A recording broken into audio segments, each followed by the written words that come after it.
Start करेंगे। सबसे पहले हम लोग सेट्स ऑफ रूल सीख लेंगे जो मैंने लास्ट में छोड़ दिया था।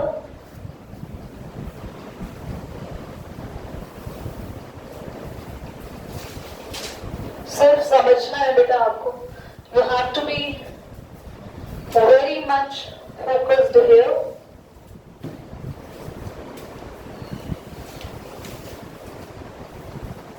Where I keep the marker. Yeah, are you excited?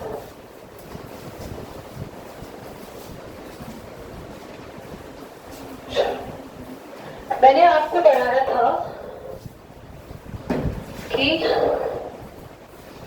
दिल में सांस हो जाती है। मैंने आपको पढ़ाया था कि जो हेलोएल्केन्स होते हैं उनकी रिएक्शन अगर हम अल्कोहलिक KOH के साथ कराते हैं तो हमें क्या मिलता है? एल्कीन। याद है? CH3 CH2 Br alcoholic KOH और आपको मिलता था CH2 डबल बॉन्ड CH2। याद है? K Br के साथ बाहर और एक H OH के साथ बाहर। बट सेट्स रूल कहाँ अप्लाई होता है? जहां पे हमें अनसिमेट्रिकल एल्कीन मिलना होता है, जैसे कि CH3 CH2 CH Br CH3। इस केस में मैं आपसे बात कर रही थी कि अगर आप अल्कोहलिक KOH से रिएक्शन करते हो तो या तो अगर यहां से H गया यहां डबल बॉन्ड आएगा, और अगर इसने देखो ये दो चांसेस है ना कि H अपना दे सकते, यही दोनों बीटा कार्बन है, तो या फिर ये अपना H देगा तो यहाँ डबल बॉन्ड आएगा। तो सेट्स रूल कहता है कि डबल बॉन्ड जितना ज्यादा बीच में रहेगा, as middle the double bond is, as stable the compound is. ये ध्यान रखना पहली बार। दूसरी बात सेट्स ये भी कहता है डबल बॉन्ड के दोनों तरफ जो है मैक्सिमम नंबर ऑफ कार्बन होने चाहिए। मेरी यहाँ तो 3 है पर दूसरी साइड तो एक ही रह गए, वही ठीक है, यहाँ भी 2 है और दूसरी तरफ भी 2 है। समझ में आया? तो जल्दी बचो। ये हमने सेट्स के अकॉर्डिंग क्या पढ़ा? ये क्या है? मैक्सिमम, या फिर ऐसा कर सकते हैं स्टेबल एल्कीन, और ये क्या है? Unstable alkene. तो सेट्स ने बोला ये स्टेबल होगा। मैंने खाली लिखवाया इसलिए समझाने का मोहित। ये रूल हमने पढ़ा था, जल्दी से देखो। अल्कोहलिक KOH के साथ रिएक्शन करते हैं, K Br को लेके चला जाता है, OH को H लेना होता है।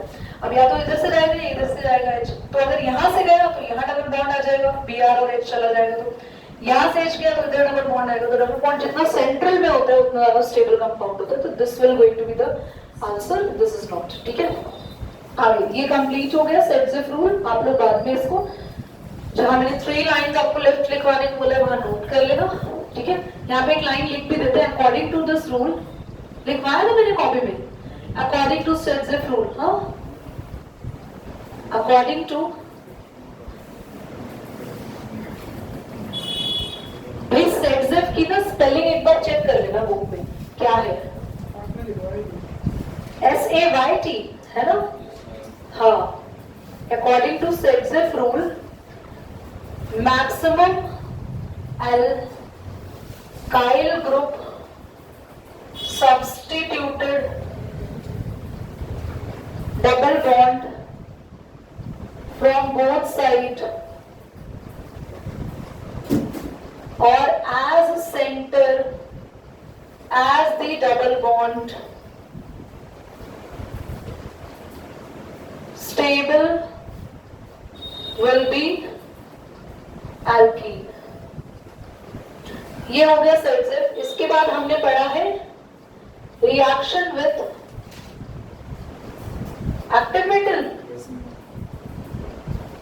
रिएक्शन विथ एक्टिव मेटल्स में पहली जो रिएक्शन हो रही है वो है with magnesium.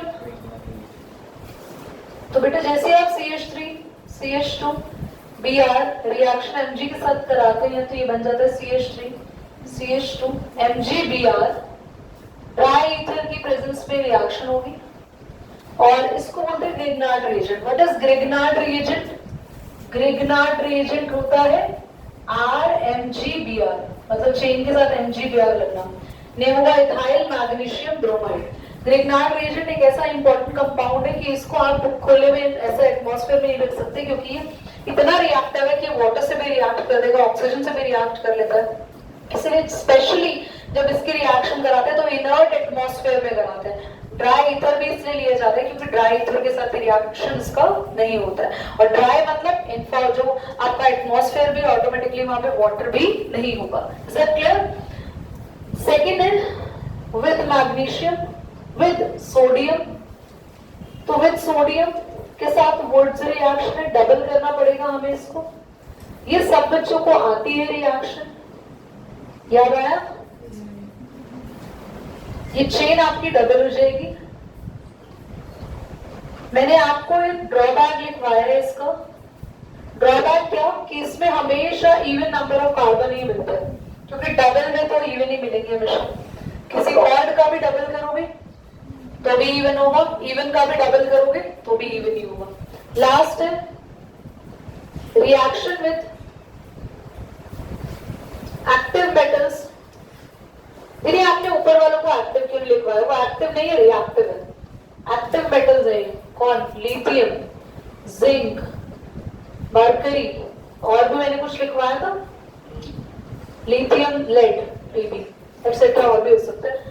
Now reaction with active metals में से ये भी सेम रिएक्शन ग्रिग्नार्ड रिएजेंट जैसी होगी। ड्राई ईथर यहां भी चाहिए, सब जगह ड्राई ईथर चाहिए, मतलब मेटल के साथ रिएक्शन करो ड्राई ईथर डालना पड़ेगा। CH3 CH2 LiBr। ऐसी एक्टिव मेटल के साथ जो कंपाउंड बनते हैं उसको बोलते हैं ऑर्गेनो मेटलिक कंपाउंड्स। सिर्फ जब एक्टिव मेटल के साथ रिएक्शन होगा तभी? हाँ, उन्हें बोलेंगे ऑर्गेनो मेटलिक कंपाउंड्स। यस बेटा, समझ आ गया? आगे बढ़े, ये क्लियर हो गया। अब लास्ट पार्ट बचा हमारा रिडक्शन। कैप्चर में आ रहा है ना ये भी इधर?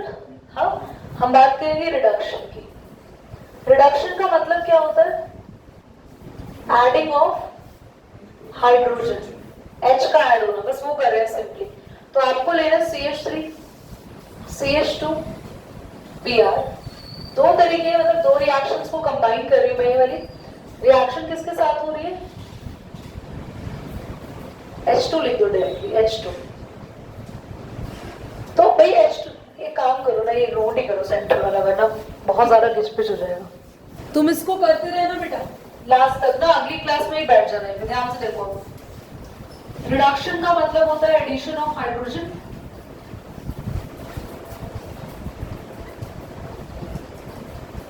तो रिडक्शन में CH3 CH2 Br हाइड्रोजन हम ऐड कर रहे हैं, और या तो आप Na/C2H5OH कॉमन लगाओ, सोडियम इथेनॉल, या फिर निकेल,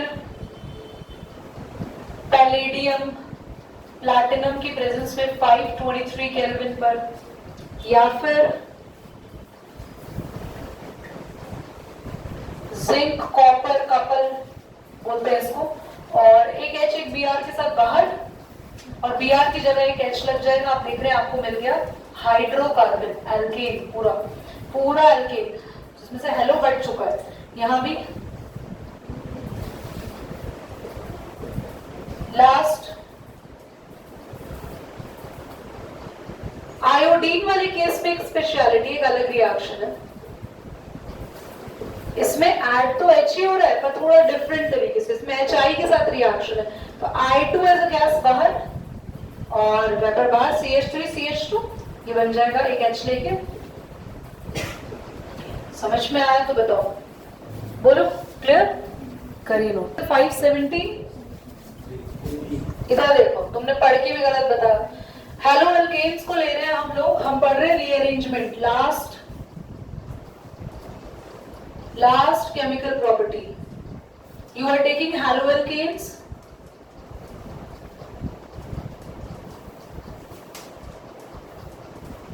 Reaction हो रही है anhydrous 573 Kelvin. What you will observe, ये rearrange हो गया, देखो ये Br यहां चला गया, यहां से एक H इधर आ गया। शिफ्टिंग हो गया। तो ये नाम के लिए रिएक्शन दी हुई है, कन्वर्जन में ना इसका यूज नहीं करते हम लोग, rarely, sometime teacher won't accept, उनको तो ट्रेडिशनल वही मेथड चाहिए, आप उसको वैसे बना के दिखाओ तो ठीक है, बट रीअरेंजमेंट ये रिएक्शन हम लोग यूज नहीं करते। फिर कई बार क्वेश्चन में लिखा होता है compound A on rearranging it gives B the isomer of A, तो समझ जाना वहां पे क्या बात वो कहना चाह रहा है।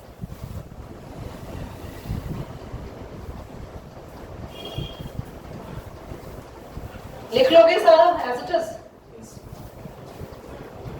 Can you see? यहाँ ये प्राइमरी से सेकेंडरी बन गया, यहाँ ये प्राइमरी से टर्शियरी बन गया, ठीक है। मैंने 3 बोला था बट 2 ही इनफ है। आगे आइए, ध्यान से समझिए, इवन प्लीज लेट, आपको पढ़ना है, नोट करो यार, जल्दी नोट करो। हर बैच में केवी है यहाँ पे, तुम थोड़ी अकेले हो, इधर देखो कर रहे हैं, पता ही नहीं है, हॉलीडे होमवर्क ही नहीं हुआ कल से स्कूल, तुम्हें ये नहीं फर्स्ट से खुलेंगे?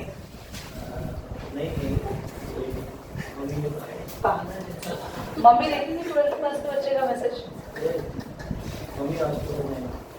क्यों, क्या हुआ उन्हें? नी कैप का फ्रैक्चर हो गया। कैसे? कैसे? फिसल के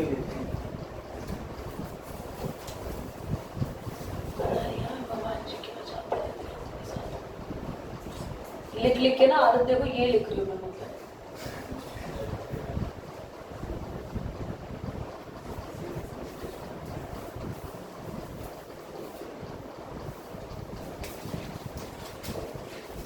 हेलोअरीन्स,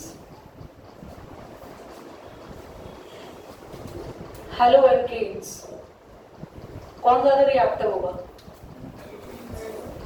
बड़ा है, बेंजीन है, बिग बिग दिख रहा है ना? Haloalkanes are more reactive than haloarenes. Why? हाँ, पहला रीजन, पहला पॉइंट तुमने पढ़ लिया, अब दूसरा भी तुमने पॉइंट पढ़ लिया, बाकी के 3 और बता देना तुम लोग। देखो इधर, हो गया हो गया। देखो सबसे पहले, अगर यहाँ पे बेंजीन के ऊपर आपने फर्स्ट रीजन जो लिखा है वो लिखा है रेजोनेंस का, कि यहाँ पे रेजोनेंस आएगा, ठीक है।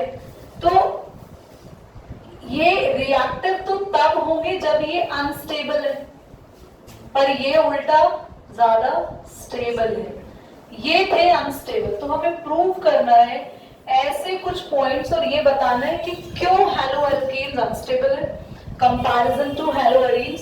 और जैसे ही हम प्रूव कर देंगे कि हमारे हेलोअल्केन्स अनस्टेबल है, तो जो भी चीज दुनिया में अनस्टेबल होती है वो रिएक्टिव होती है, चाहे इंसान या कंपाउंड्स। स्टेबल लोग रिएक्टिव थोड़ी, अंबानी को होता है, गुस्सा आता होगा उसको, स्टेबिलिटी है भैया, बैठा आराम से वो। गुस्सा किसको आता है? जो स्टेबल नहीं है, जैसे हम लोग, तुम लोग, है ना?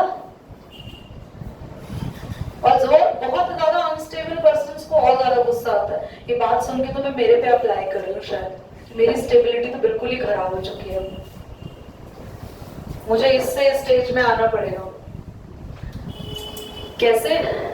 या तो ऐसे या ऐसे, समझ गए? देखो कितनी जल्दी तुम ऐसी बात है ना, जल्दी समझ, तो ये तुम्हें अभी समझ नहीं आएगा, देखना ही। यहाँ पे लगा है क्लोरीन, मान लो हैलोजन के ऊपर ये अनपेयर्ड इलेक्ट्रॉन्स होते हैं, उनको दिखेंगे नहीं आज तक, ये अनपेयर्ड इलेक्ट्रॉन दिखेंगे, आपने कभी बनाया नहीं ऐसा, रंगोली थोड़ी हम बनाएंगे, खुद से अंडरस्टूड होता है। क्लोरीन एक बॉन्ड तो बना रहा है, बाकी के 6 कहाँ जाएंगे? उसके ऊपर बैठे रहेंगे, मंडराते रहेंगे वही ल्यूइस स्ट्रक्चर में। ये CH3 तो और उल्टा उसको प्रोवोक करेगा, तेरे को देता रहा हूँ मैं इलेक्ट्रॉन इतने सारे दे, तो वो कह रहा है भाई मेरे को नहीं चाहिए और इलेक्ट्रॉन नहीं चाहिए, फिर एक चाहिए था ले लिया। ये क्या है? बेंजीन बढ़िया इंसान है। बेंजीन क्या करता है? बेंजीन कहता है ठीक है, आपके पास एक्स्ट्रा लोन पेयर है, आप हमारी रिंग के साथ अपने लोन पेयर को इन्वॉल्व करो, रेजोनेंस करो और मुझे भी स्टेबल रखो, and I gonna not let you go from my self, मैं तुम्हें दूर ही नहीं जाने दूंगा। इसको तो बधेरा कुछ दे नहीं रही है, ऊपर से और भर के इलेक्ट्रॉन दे रही है, इलेक्ट्रॉन को बैलेंसिंग करने की जगह मिल नहीं रही, अनस्टेबल, ठीक है। सेकेंड रीजन, हाँ जी जी, सेकेंड रीजन मैंने लिखवा दिया, एक्सप्लेन कर दो मुझे तुम लोग।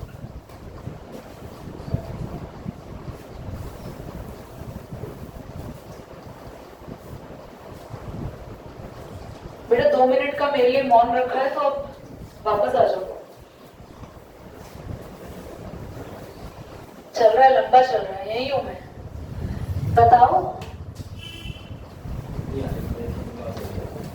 देखो ये कौन सा है कार्बन यहाँ पे, sp2। ये कैसा कार्बन है, ये मुझे ये भी बता दो तुम, ये कैसे sp2 है बस, Prince. Why it is sp2? दो बॉन्ड बना रहा है, दो, ये अगले दो कार्बन से जुड़ा हुआ है और डबल बॉन्ड बना रहा है। वहां तो मैंने पीछे खैर कार्बन बनाया नहीं, पर हाइड्रोजन से भी सब सिंगल कार्बन से जुड़ा हुआ है। तो ये sp3 कार्बन से अटैच्ड होता है, पर यहाँ पे ये। अब मुझे ये मत सिखाने बैठना कि हम एल्कीन में लगा देते हैं हैलोजन, लगाते कार्बन के पीछे डबल बॉन्ड, पर हम हैलो एल्कीन नहीं पढ़ रहे हैं। बोलो, हैलो एल्कीन्स पढ़ रहे हैं, हेलोअरीन्स एंड हेलो एल्कीन चैप्टर, ये ना हेलो एल्कीन्स एंड हेलोअरीन्स। तो ये sp3 sp2 है। मोर एस कैरेक्टर किसमें है युगांश, किसमें एस ज्यादा दिख रहा है,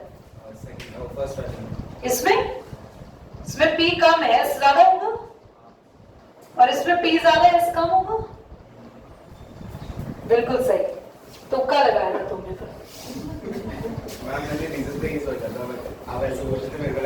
मैं कैसे भी पूछूं तुम्हारा नाम, तुम बदल दोगे क्या, because you are very confident, तुम्हें वो आता है। बस मैं कैसे भी पूछूं, अगर आपका आंसर बदल रहा है वो तुम्हें नहीं आता, समझ जाओ। तब कोई टीचर कैसे भी देखे और तुम डर जाओ अपने आंसर को बदल, that means your topic is not strong. जाओ दोबारा पढ़ो।